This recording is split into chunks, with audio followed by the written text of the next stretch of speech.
The following program is sponsored by the American Cancer Society Breast Cancer Network. Hi, I'm Dixie Carter. If breast cancer scares you, you're not alone. It frightens me too. That's why I want you to stay right here, because I'm about to tell you some news that could bring an end to the fear of breast cancer.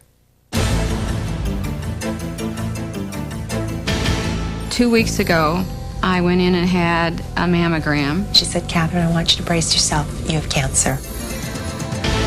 I discovered a lump in my breast quite by accident the same week that I discovered I was pregnant. We think that it's never going to happen to us. That's what I thought. It's not going to happen to me. And it did. And I'm just like you. I am very scared that my mom will die. I may not be around for the cure, but I'm praying that they will find a cure. We understand much, much more now than we did 10 years ago. And I think now we're really on the verge of some major changes, and I'm very optimistic. There are 4 words that terrify every woman. You have breast cancer. Every day, 500 women are diagnosed with breast cancer in our country. 1 every 3 minutes. Every 12 minutes, it takes another life. There are very few of us who have not been affected personally by breast cancer or know someone who has. I have a dear cousin and 2 other friends who have survived breast cancer. I've been fortunate so far, but I know, like every woman, I am at risk, and to me, that's scary. That's why when the American Cancer Society asked me to help launch a national crusade to find a cure for breast cancer, I said yes, absolutely. Recently, there have been some important breakthroughs in breast cancer research. There is tremendous hope among doctors and cancer researchers. In the minutes ahead, I'm going to be telling you what the excitement's about and why your involvement is so crucial. But first, I want you to meet Catherine. She's 35 years old. She's a medical technician, married to a biology professor. She has a 3-year-old child, a brand new baby, and breast cancer.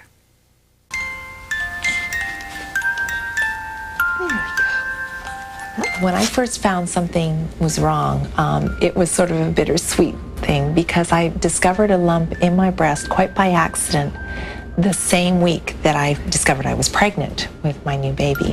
They chose not to do a mammogram because I was pregnant. And the ultrasound seemed to show that I didn't have anything wrong, that the lump that I had found was a cyst.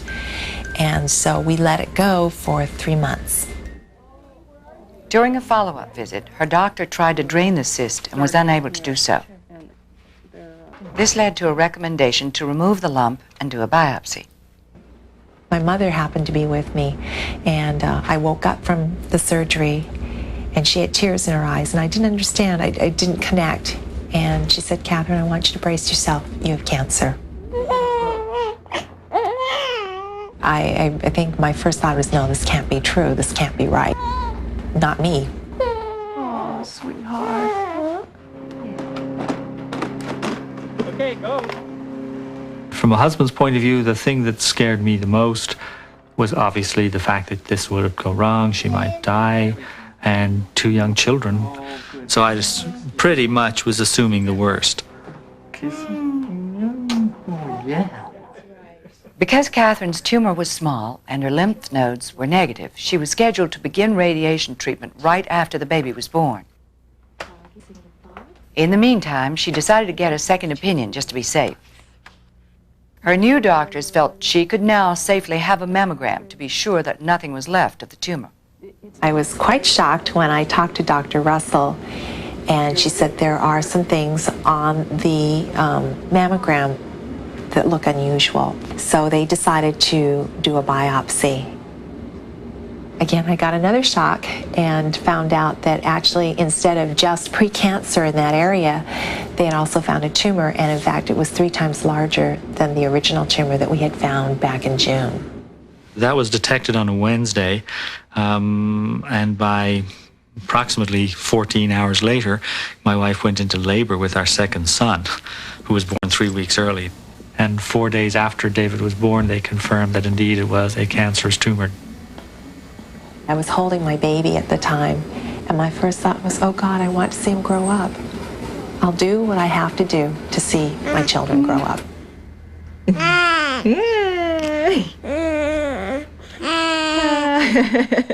What we found at the time of the neck surgery was a tumor much larger than was expected, which was 2 centimeters. And I think it surprised everybody because we couldn't feel it and didn't suspect by mammogram that we had that there would be an invasive cancer that large. And with that finding, the decision was made with the advisement of Catherine and what she was willing to go through, that she have a mastectomy, that we completely remove that breast. I was terribly nervous the night before. And they're just going to have you sign the consents for surgery, okay? I suppose it was just a sense of I'd like to get this over with. It was all I could do just to keep myself calm so that I could handle whatever was going to come after that. See you later. Bye-bye.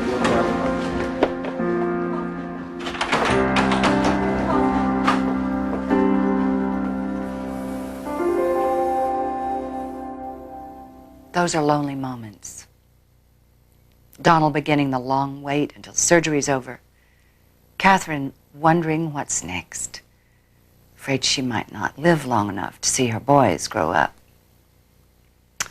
What's the answer for all the women like Catherine who right now are waiting, hoping, praying? We have to find a cure for breast cancer. We have to find the money to speed up research in breakthrough areas, but it's going to take an unprecedented, never-before-seen national effort, and that's why I'm here today. The American Cancer Society is looking for millions of women and their husbands, brothers, and fathers who will band together in a great final national crusade to help find a cure for breast cancer in our lifetime. In our lifetime. They're calling this historic crusade the American Cancer Society Breast Cancer Network. Right now, I want to ask you to join us with your call and gift of any size. You'll help fund the research we need to find a cure. And now, here's Kristen Lindquist in the phone center to tell you more. Thank you, Dixie. We need everyone today who's watching, everyone who cares about finding a cure for breast cancer, to go to your phone and call right now. Say you want to be a part of this important national crusade. Tell us how much you can give, $25, $50, $100, maybe even more. Any gift of any size will make a difference. With your gift, you'll be joining the American Cancer Society Breast Cancer Network. Our goal is to fund the research we need to find a cure in our lifetime. You'll also help provide support to breast cancer patients and ensure that every woman is informed about early detection and treatment. We'll send you our newsletter with updates on research, including detection and treatment breakthroughs, plus a membership card with a toll-free information number you can call with any question about breast cancer. And you'll get this Breast Cancer Network pin so that you can show your support. When you call, please use your credit card if you can. It'll save us money on mailing costs. But if you prefer not to, that's fine. The important thing is that you call now. We can do this together. We can put an end to the devastation of breast cancer if we each do our part. Please call. Those of us who've had it understand that you never know. You live with the fear of it recurring all the time. I'm not my mother. I'm going to make it. We definitely need more money for research. Definitely. It takes money, and that's all there is to it. And they do need the research and the volunteers, and they need the money to go on and help others. One of the things about the Breast Cancer Network that really excites me is the research that's being funded, because there's so much going on right now, and I feel like that this is going to push us over the top, and we're going to beat this thing, and we're going to do it soon.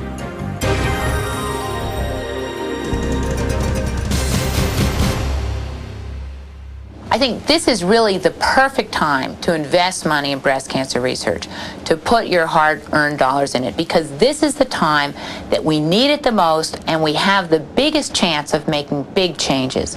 We've been putting in money and investing all these years, building the infrastructure, developing the techniques, getting everything ready for this moment. And I think now we're really on the verge of some major changes, and I'm very optimistic. For the American Cancer Society, we certainly spend more money on breast cancer than any other single kind of cancer by far. But having said that, we could wisely spend a lot more money than we have. We're only able to fund about 10% of new grant applications, which is pretty sad because there are a lot of wonderful ideas that we're not able to fund. That's why it's so important that you call. We can't leave any stone unturned in our search for a cure. We can't afford to reject 90% of the worthy ideas submitted by some of our brightest scientists simply because we don't have enough money. We must put more researchers to work. We must cover all the bases, ask all the right questions, and find the answers faster that will lead us to a cure. Call right now as we join Catherine after her operation. You wake up and there's pain and a lot of discomfort, and I think I might have been crying even. Woozy? Pain still?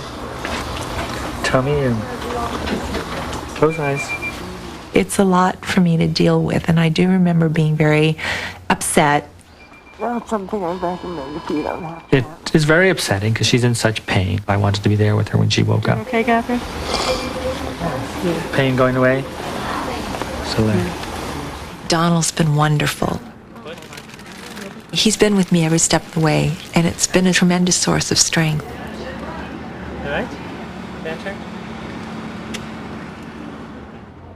The day I came home from the hospital, I was so relieved. I have to be frank, that was my first word. It wasn't joy, it was just relief. Hey, Mommy, because... There's something about coming home and being in your own home and just this sense of peace. Seeing the baby for the first time, how much he had changed, really surprised me. And then Brian, of course, is my sweetheart. Red one. Whoa. Try again? What? It was good to be able to be with my family again. All right, so we're going to talk about chemo today. Okay. All right. We've been through surgery, we've been through anesthesia and all those things, but we've not been through the chemotherapy. The nurse will start your IV. You'll be given... I was very uncomfortable with what would happen there. I was very, very frightened because I didn't really know how I was going to deal with it and what it would actually be like to be through it. You've never had any chemo before at all, right? I mean, the job of chemotherapy is to essentially shut your body down, to shut down all cell division. And it has massive side effects, and that scared me a lot. That's your anti-nausea medication. Okay.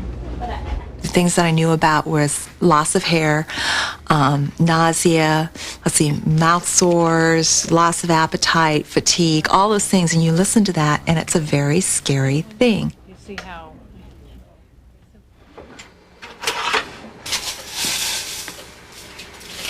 I have what my oncologist calls cancer on the move. I have a very aggressive form of breast cancer. There was actually a test done to show that my tumor had cranked up the speed. So if I didn't act as quickly as we did,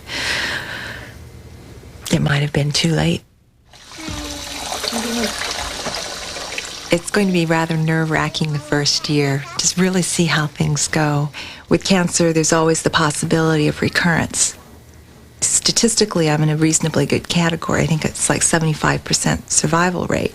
75% is great, but there's always the concern, well, what if I'm in that 25%?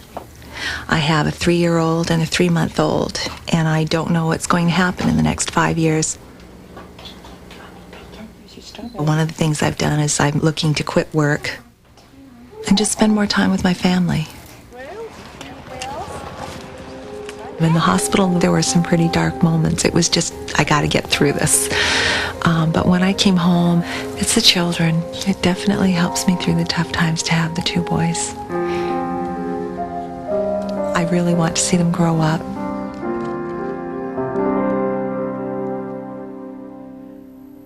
Watching Catherine, I thought back to the day several years ago when my doctor thought I had a lump in my breast.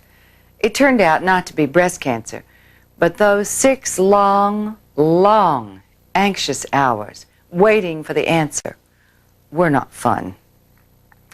Catherine has faced that fear and much more with remarkable courage. But can you imagine the fear she must live with now? Wanting desperately to see her children grow up, wanting to be there, take care of them, but knowing she might not be. That's why we must invest our hearts, our minds, our money now.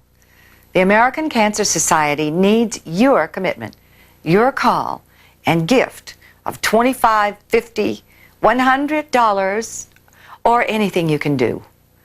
Your gift will put you on the front lines with the American Cancer Society researchers who are making extraordinary breakthroughs, especially in the field of genetics. This is one of the best times to be a researcher because researchers are going to find what every single gene in our body does. Then we can understand how abnormalities in these genes cause cancer. The understanding of those events will permit us either to detect those changes much earlier in the life of the tumor, years before we can detect them now, or alternatively, in principle at least, to reverse what's gone wrong, to develop treatments that are directed at the particular genetics of a particular cancer. We now have the techniques to be able to do DNA analysis, to look at genes and proteins and molecular biology that we didn't have 20 years ago. And it's those techniques which allow research that used to take years to take place in a couple of months. The simple fact is, the more money we invest in this research, the faster we can reach our goal. That's why your call is so important. Please go to your phone and join the fight. Your money will be well spent. The American Cancer Society has many years' experience in evaluating where our research dollars will produce the greatest gain, ultimately in lives saved. Dr. John Laszlo leads the research efforts of the American Cancer Society. I don't think anybody cares whether the cure is found in Boston or Los Angeles or somewhere in between. We want to find the cure, and the American Cancer Society's peer review system has proven to be so successful that we funded 28 Nobel Prizes, for example. You should also know that the American Cancer Society is recognized as one of the most efficient charities in the nation. Their ratio of administrative costs to program investment has actually set the standard for the nonprofit sector. Every major nonprofit watchdog organization in the country has given them its highest marks. The Wall Street Journal has called the American Cancer Society the very model of an efficient charity. No doubt this has something to do with the fact that more than 2 million American Cancer Society workers in thousands of communities across the country are actually unpaid volunteers. They share a heartfelt dedication to fighting cancer. As you've been watching, perhaps you've been thinking about someone you know or love who's fighting breast cancer. Or maybe it's someone who has fought it and has survived it. Sometimes it's hard to know just what we can say or do for her to let her know how much we care. Well, here's something you can do. Call and make a gift in her name. You'll be sent an encouragement card to sign, give to her. It says, "I'm on your side." That's why I've made a gift in your name to the American Cancer Society's Breast Cancer Network. I want to help find a cure for breast cancer. Maybe there's no one person who comes to mind, but you want to show your support for all the people like Catherine who are out there. With your call and gift of $25, $50, $100, or whatever you can give, you have a chance to say, "I'm with you, and we're going to beat this thing together." Please call right now. I think that there should be so much awareness among Hispanic women. We need to educate them, to tell them cancer doesn't have to be death. Cancer is not a death sentence. It's so exciting that we are so close to touching the cure. It's right here. It's right at the door. All we have to do is open that door. And now is the time for us to get active and involved. We all need to be involved. We need to do something. And we need to put our money where our mouth is. It's a wonderful feeling of unity to be involved in such a great cause, and to know that it could happen and hopefully will happen in our lifetime, and that we can say we were part of it.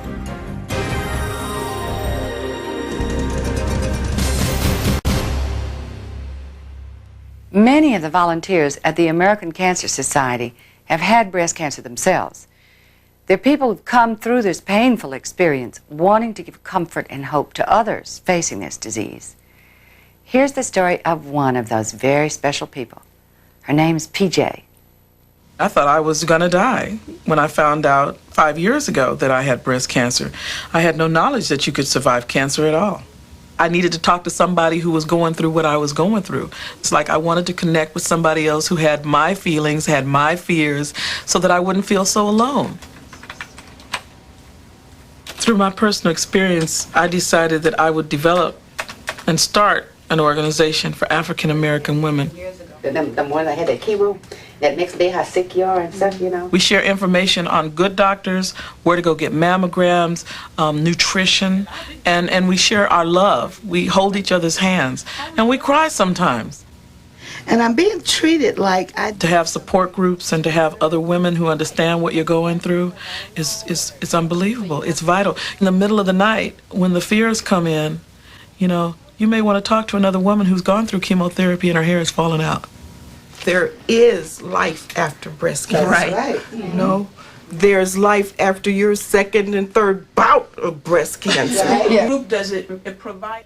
I learned courage and strength from the women that I encounter. I learn humanity from these women.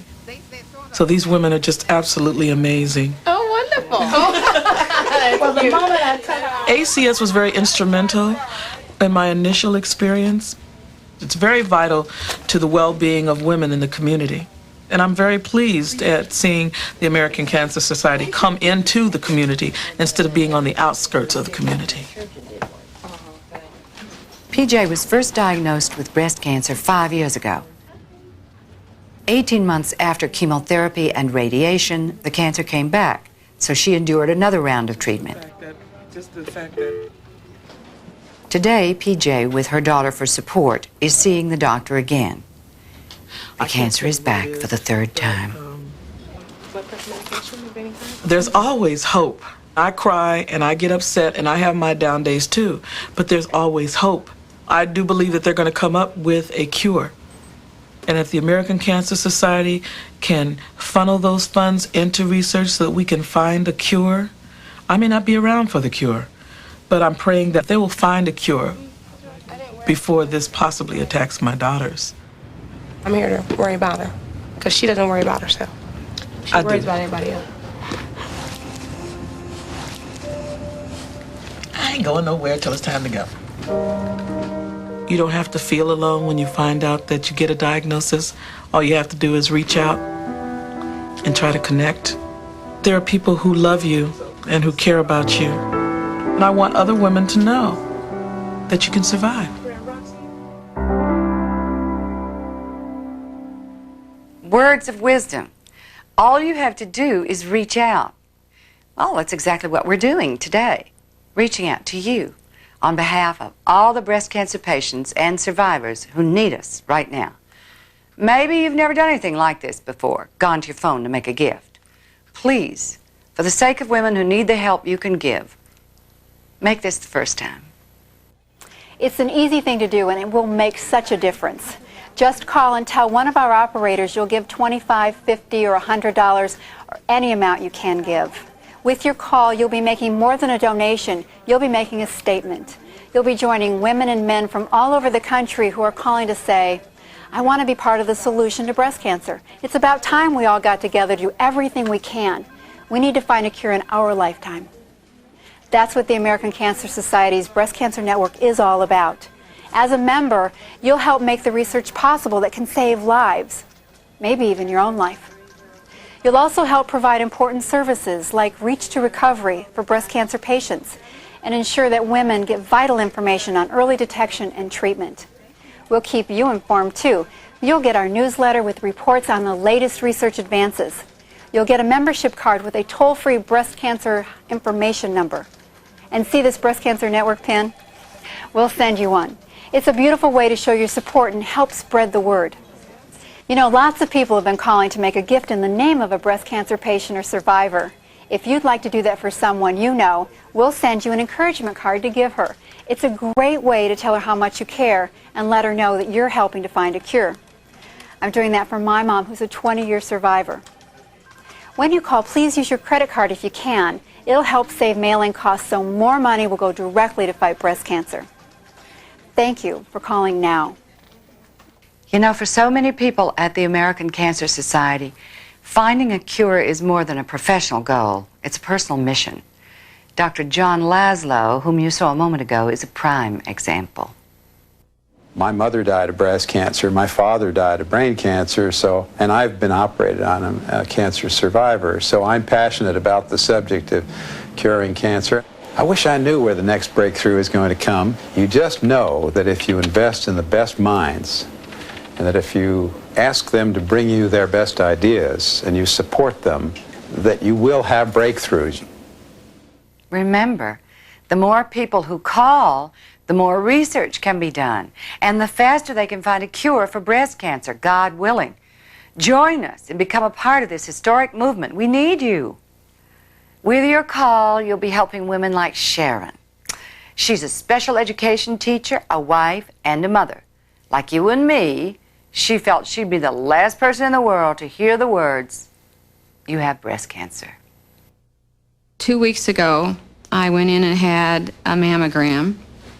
And I've had enough mammograms to know what to expect. This time they came back and said, well, you know, we'd like to take another shot. Do you mind? And I thought, uh-oh, they have found something and they're really looking for it. They will set me up. I came home from work probably about 6 o'clock as usual. And when I did, there were Sharon's x-rays. So anyway, I asked her what the x-rays were for. And she said, well, you better pour us a glass of wine. I need to talk to you. And she then proceeded to tell me they had found a lump. From the looks of it, it appeared to be malignant. I'm a person who has been careful. I've tried to eat properly. I've exercised. I've listened to the doctors. I've read literature. I think I've done everything that I should do to be a healthy person, and it still happened. The fact is, healthy women are diagnosed with breast cancer every day. But because Sharon had routine annual mammograms, she did indeed increase her chances for survival. Dr. Victoria Champion is a behavioral researcher at the University of Indiana. Every woman is at risk for breast cancer. 75% of women who develop breast cancer have no family history or no other important risk factors other than the fact that they're female and they're getting older. The best detection device we have is a mammogram.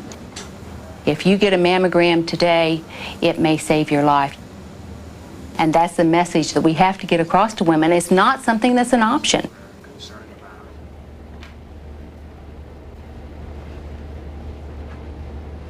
Cancer has to be one of the most frightening words in our language. We had decided that no matter what the situation was, it was something that we would be able to get through. Here I am, under the impression that I would need a mastectomy, possibly a double. I was scared to death. I was panic-stricken. I couldn't even think straight. The doctors have said, do you have any questions? I don't know any questions. God, just get me out of this mess. I just want to get this over with. In the meantime, I'm talking to 2 friends of mine who had mastectomy the year before. They're both saying you need to get somewhere where you have the latest research and someone to talk to you. And frankly, I wanted to talk to a woman. Hi, this is Angel Trinan. What I do is talk to women on the phone who are panicked, if you will, calling for information, very afraid. She was kind of my lifeline. Did you have an ultrasound or just... I mean, it was like, you're kidding, your name is Angel? You are. And she is. I mean, she was wonderful. You hear the word cancer and it's just so paralyzing. And well, a lot of what I do is help people to break out of that paralysis, if you will. She says, you know, this is not an emergency, which was kind of like, it isn't. I could tell she was getting frustrated because she wasn't in control. She said, you know, you have a choice. I said, you mean I could cancel this? And she said, that's your choice. Most of the patients, or a good number of the patients that come to our breast center, come as second opinions. And that's really how Sharon came to the breast center. She had had an initial opinion by her surgeon. She was given the impression that the best treatment would be mastectomy on the side of that abnormality, as well as mastectomy on the other side. Unless there are strong reasons not to save the breast, there is no greater chance of that cancer coming back if she chooses to save the breast or if she chooses to remove the breast. The 5-year survival rate is identical. It is entirely her choice, assuming there are no strong reasons as to why one should not have a lumpectomy. The two options really are equal options. And in my early discussions with Sharon, it was very clear that if it were a cancer, if at all possible, she wanted to save the breast. I am very nervous about it. I am very shaky. It's been a real scary journey. And we're hoping for the best.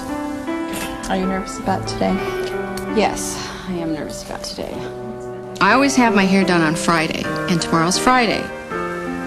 So I am going at 7:15 to get my hair done. I will put myself together. I will get down to the hospital, and at least my hair will look great. In a few minutes, we'll see how the day turns out for Sharon. But before we do, let me ask you to do two things. Number one, get a mammogram if you haven't already, and tell your friends to get one too. Husbands, make sure your wife gets her mammogram. The American Cancer Society recommends that women between the ages of 40 and 49 get a mammogram every 1 to 2 years. At the age of 50 and over, you're supposed to get one every year. And be sure to have a doctor check you every year and give yourself monthly breast exams. Remember, a mammogram could save your life, because the earlier breast cancer is detected, the greater your chances for survival. Now, number two, take my hand, and together with millions of women and the men who love us, let us change the course of history. Let's be the generation that puts an end to the devastation of breast cancer. Call the number on your screen and join the American Cancer Society's Breast Cancer Network.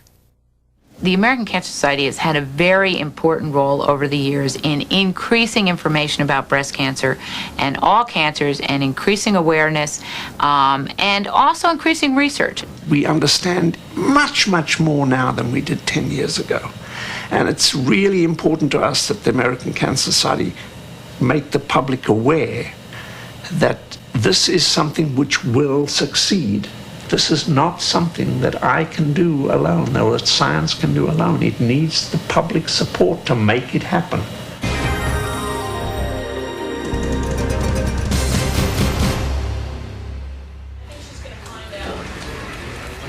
Now let's join Sharon as she checks into the hospital. In just a few hours, she'll know if her tumor is malignant. I'm just really shaky. And what's wrong with Just me? got everything. How many days, doctor? A lot of tears this morning. 22nd. Hi. My son right there. Okay. I didn't expect him. And he said that he couldn't go to work, so he was there. It was nice to see him. This is far back, close to the chest wall, which makes it even more likely that this would not have been felt by either the patient or her physician. We'll make an incision directly over the abnormal area, remove the tissue, send it to Dr. Parisky, and they'll take an x-ray to make sure we've captured the area that we're trying to capture. And then we'll send it to the pathologist and do the frozen section. And if we are sure that it is a malignancy, the plan then would be to go ahead at this operation and remove lymph nodes under your arm. Right. Okay, so we'll make a separate incision under your arm to remove those. If, on the other hand, it's benign, which we're hoping for, end of story. We close everything up and bring you back to recovery room, and you go home and go out to dinner tonight. Okay? You know, then it's, you know. Okay, dear.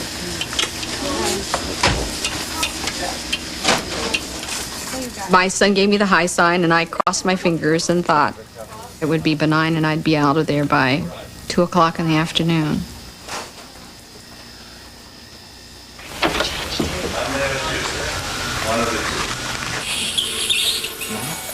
Okay, now that we're in, we can clearly feel the tumor right down against the chest wall, just above the muscle of the chest wall. And the most important thing is to be sure we've gotten the tumor in a rim of normal tissue, therefore being sure we've removed all tumor if it turns out to be malignant.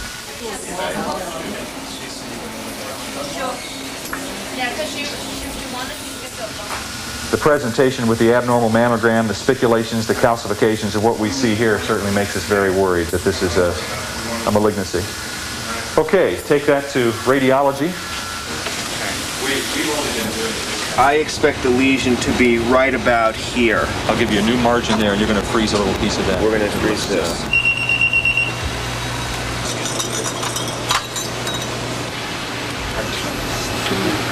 What you see here are nests of cells that are infiltrating through the tissue. These nests of cells with dark nuclei. The pathologist, Dr. Cody, looked at that specimen. There was no question about the diagnosis. It was clearly what's called an infiltrating ductal breast cancer, the common kind of breast cancer. So our plans here will be to remove enough lymph nodes to determine whether or not this small tumor has spread to lymph nodes.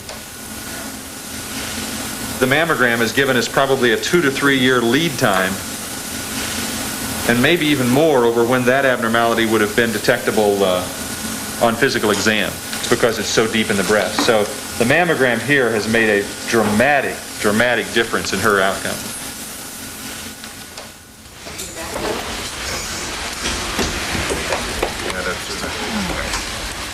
How are you doing? Fine.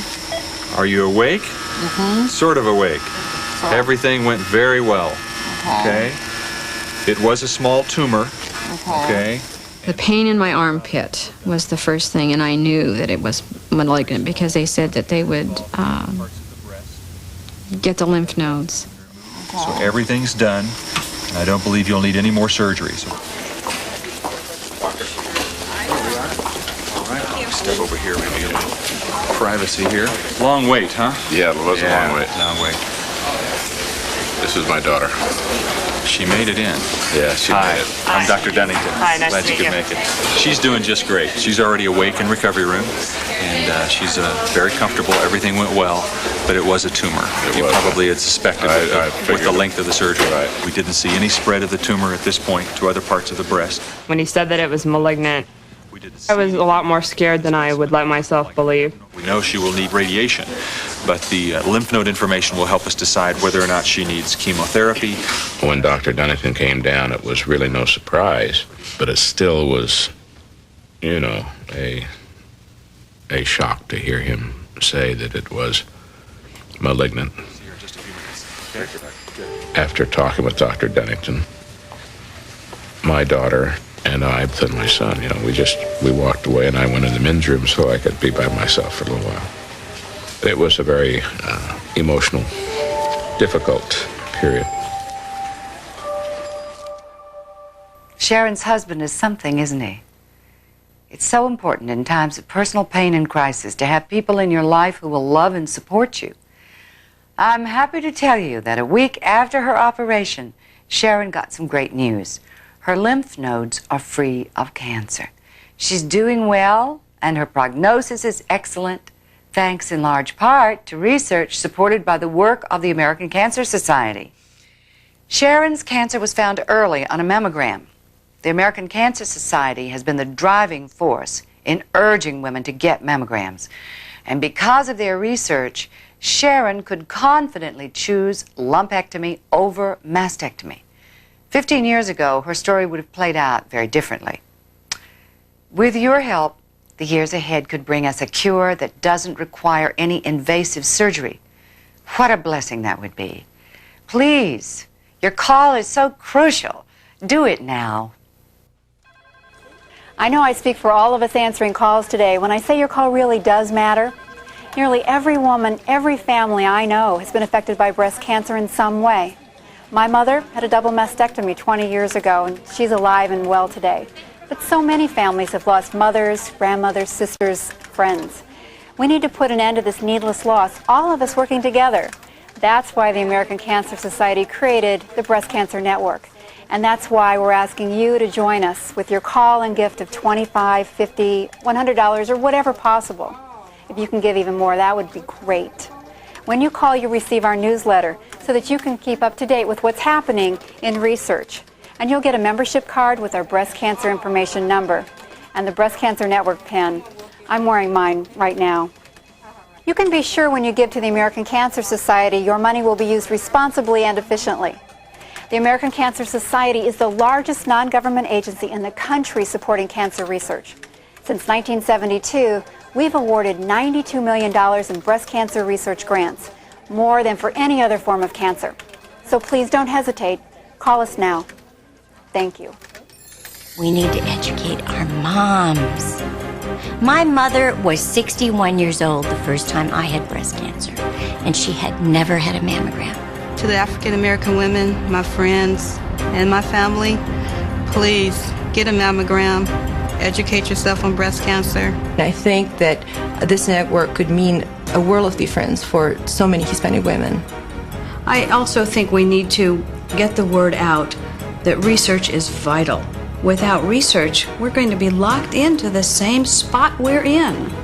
People still have no concept of how close we are, and they have no idea of what a difference just a small regular contribution makes in this effort.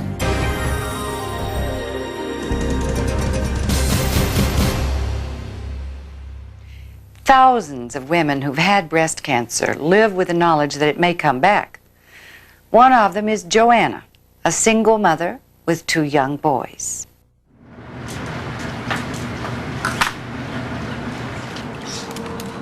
In March of 1989, I found a lump on my breast. I rolled over in bed and felt something, and I didn't know what it was. That's when I was afraid, when I didn't really know whether it was cancer or not. That was probably my most fearful time. When I first found out that I had cancer, I asked myself, well, what's important? What am I committed to? Going to the park with the kids and just watching them play and being there to smell the cut grass and listen to their laughter. I like it that we have like a close-knit relationship. I can talk to her, even though she's my mom, I can talk to her like one of my friends. I can come to her with my homework or any problems I have at school. When I had gotten out of the hospital, I called the American Cancer Society for a Reach to Recovery volunteer because I needed to talk to somebody who'd been where I'd been and understood what I was going through. Joanna had a mastectomy and chemotherapy. She remained cancer-free for over 6 years. What we still see is the area of uptake in the sternum. When I went for my last blood test, there were elevated cancer markers, and I was shocked to find out that it was back. Then we had to decide what to do next. The cancer had reappeared in her chest wall. Her doctors felt that her best option for long-term survival would be high-dose chemotherapy, followed by a bone marrow transplant as part of an institutional study. So the next step in the process will be yet another type of chemotherapy, and then we're ready to go with cycle 1. It was very frightening for the kids this time. They were older, and I was scared this time because it wasn't supposed to happen. Want to play with it? Grandma, can you open it? Yeah. I like to give her a big hug and kiss, and that makes her feel better. That was very good. It was hard for my kids because I couldn't be the mom they were used to, the mom who was decisive and right in the middle of their, active with them. What you making, Stephen?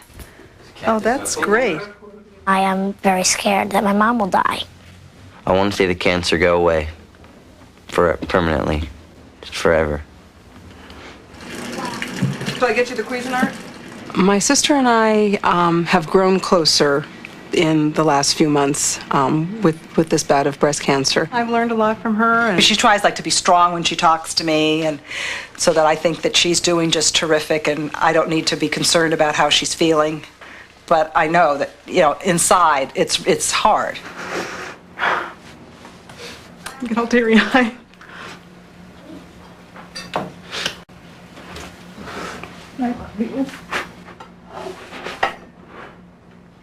If you need more clay, David, you can just take it off the block. Oh, that looks great. I have no idea what it is. Some kind of exotic plant life. Looks like something from science fiction. She has faith that she will live, and she also gave me a promise that she will stay alive till I'm old enough to take care of myself, and then I'm put into college. I love her a lot. And that she better make it or she's going to be in trouble.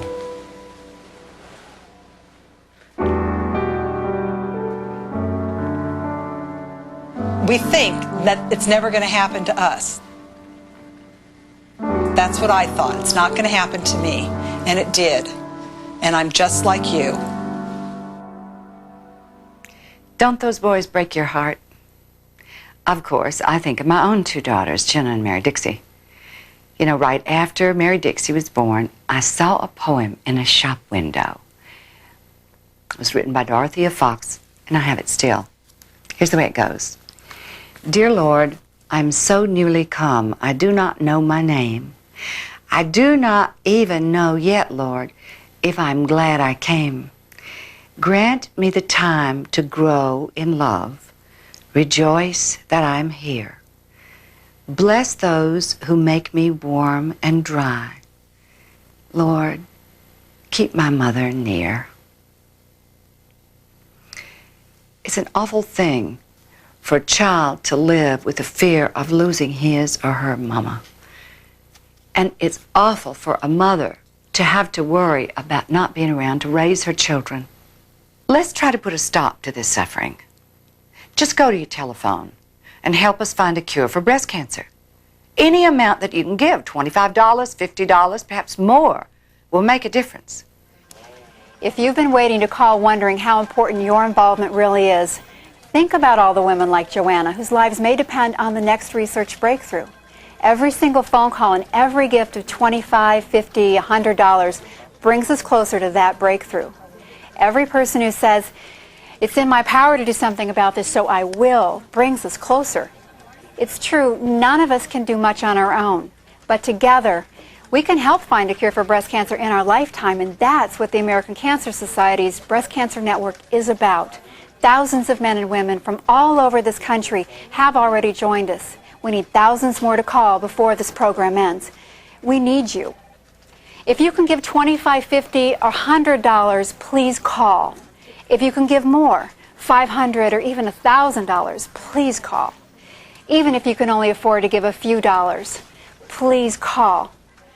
Let us count you in. Another way the American Cancer Society has been instrumental in helping women survive breast cancer is in supporting the research on a remarkable drug called tamoxifen.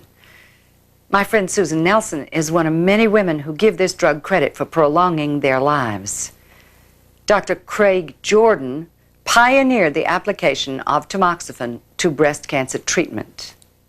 This drug has allowed tens of thousands of women to have their lives extended.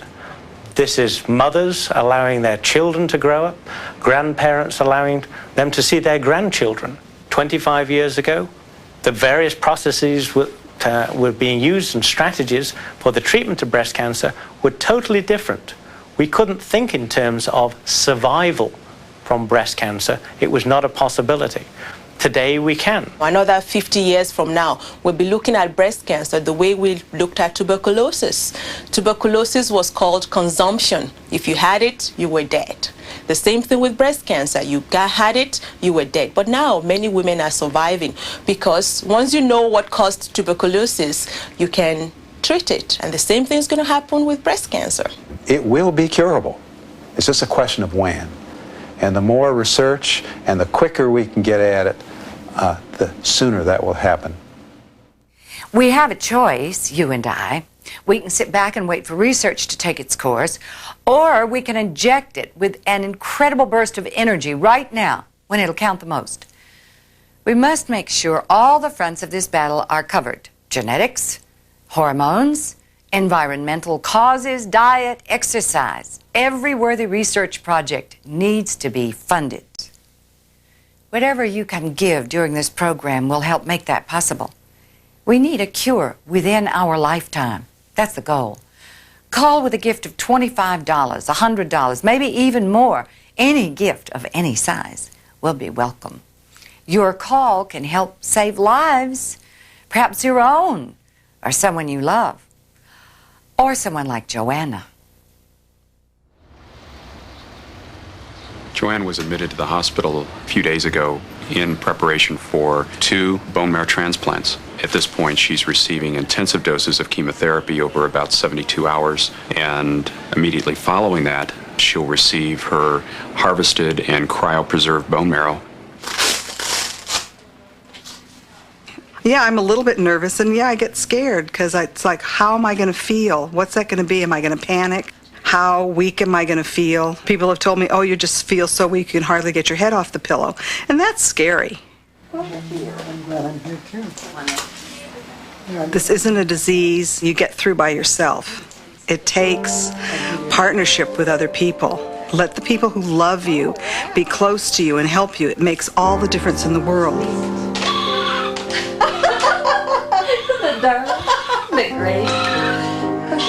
No doubt about it, I've got a lot to live for. I've got work to do, people to love. Oh, thanks. Yeah, I've got a lot of fight left. Joanna's still fighting, still praying that the cancer will go away for good. She's not alone. Researchers are fighting too, working long hours to find the next breakthroughs that Joanna and thousands of women need right now. But more must be done to find a cure, quickly. Breast cancer still takes another life every 12 minutes, every day, around the clock. I urge you to call right now. As you can hear, our phones are ringing.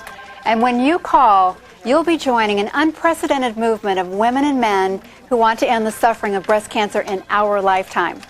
Your gift of $25, $50, $100, or whatever you can afford will help find a cure. That's first and foremost. It'll also help breast cancer patients through programs like Reach to Recovery and save lives by encouraging early detection and treatment. If you can possibly give a larger gift, that would be terrific. If you can only afford to give a little bit, every little bit helps, and the important thing is that you call. With your gift, we'll send you an American Cancer Society Breast Cancer Network membership card with our breast cancer information number. You'll also get our newsletter with the latest research findings. And remember, if you'd like to make a gift in the name of a friend or family member who is a breast cancer patient or survivor, just tell us when you call. We'll give you an encouragement card so that you can send it to her to let her know you care and you're helping to find a cure. I know that many of you watching are breast cancer survivors yourselves, and it would be wonderful if every survivor could call and give $10 or $25, whatever possible, for every year you've been free of cancer. That would help so much. If you can use your credit card, it'll save money on mailing costs, but if you prefer not to, that's okay too. Whatever you do, don't let this program end without doing something. Call right now. Research is where we are going to find the cure for breast cancer. I have granddaughters and daughters, and it's really a big commitment of mine. It's something that we can't assume that other people are going to do. We each have to take the responsibility. I want us to work together so that we can find a cure, so that nobody has to go through what my best friend has gone through. Any man that has daughters out there whose wife has had breast cancer like me, I mean, I would like to go to sleep some night and not worry that my daughters have the gene. And that's why I'm joining in this fight to find a cure for breast cancer.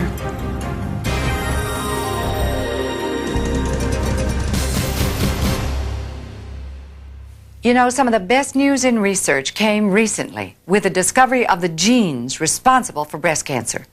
Dr. Mary Claire King was the researcher who led the way. Incidentally, she was the recipient of one of the most important research grants the American Cancer Society has ever made.